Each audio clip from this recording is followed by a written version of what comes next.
un nouveau co-porte-parole à Québec solidaire. Sol Zanetti va-t-il être en mesure de regonfler la balloune du parti?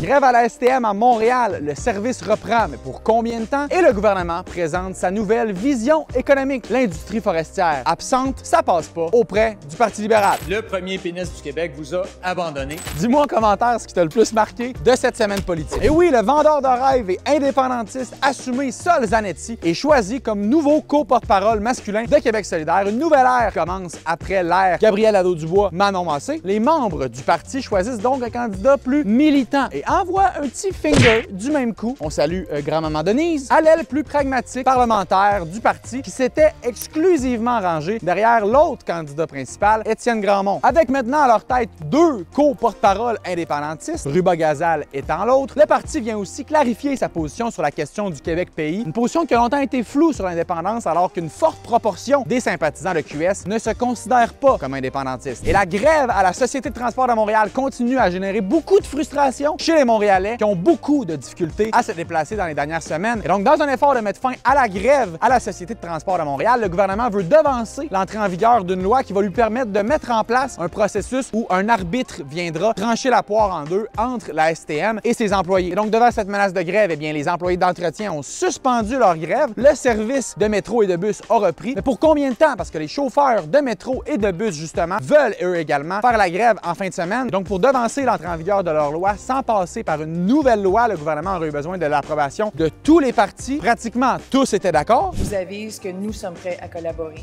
pour le bien de la population. Sauf Québec solidaire, qui, lui, a décidé de prendre le bord des employés syndiqués. Et bien sûr, nous n'offrons pas notre consentement. Pour Québec solidaire, bien, considérant que l'essentiel de leurs électeurs sont ici à Montréal, sont des gens qui prennent les transports en commun, bien, voyons voir comment les électeurs de QS vont réagir au fait que leur parti est le seul à prendre le bord des syndicats. Et puis, c'est à grands coups d'acétate que le premier ministre a présenté les nouvelles priorités économiques pour le Québec, rendues nécessaires, selon lui, par l'instabilité et tout le nouveau contexte qu'ont amené les politiques de Donald Trump. Pas grand-chose de nouveau, dans le fond, au cœur de cette stratégie. Bien, un plan d'investissement de 200 milliards pour Hydro-Québec. Ça, on le savait déjà. Aussi, le gouvernement veut faire de l'État un État plus efficace, couper dans la bureaucratie, accélérer les processus d'études environnementaux. Ça aussi, on le savait déjà. Plus de support et de subventions aux entreprises d'ici. C'était déjà pas mal le cas, avec des résultats parfois mitigés. Dont une qui commence par N.